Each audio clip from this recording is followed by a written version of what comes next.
Welcome to the One Minute Apologist. My name is Bobby Conway. Our guest here in this program is Dr. Ken Boa. It's a pleasure to be with you, Dr. Boa. Thank you. Glad to be with you. We know that you have been a sought-after speaker for years and an author of many books, and we know one of the books you've written on is giving answers to those who are atheists. And that is a big rising question right now. We know with the rise of the new atheism, this curiosity of does God exist is a real question that people want answers to.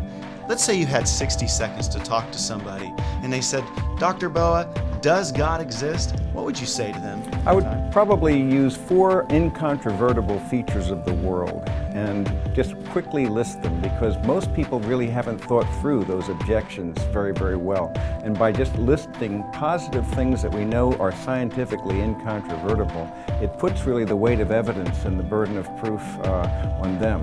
At the end of the day, the first one of these is the fact that the universe had a beginning, and that therefore the universe is a contingency that requires some kind of causality. It cannot always have existed, and nothing comes out of nothing.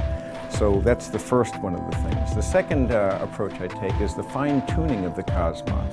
And I argue that the more we know from science, the more impressive the fact becomes that the universe is more elegant, more finely tuned than we could have ever even imagined, such that the probability of having even one life-sustaining planet is virtually infinitesimal.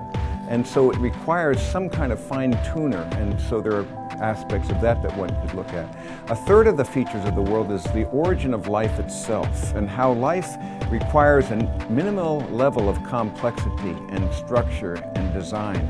Ultimately, it requires so much that, in fact, the idea of spontaneous generation is virtually what people are still embracing, because the idea of forming a simple protein, let alone the DNA, let alone the cell, is utterly impossible. And the more we're learning, actually, the more science is showing that the evidence requires more of a problem relative to understanding the beginning of life itself. It's not that it's going to become simpler. We can predict it's going to become even more wonderfully elegant and surprising.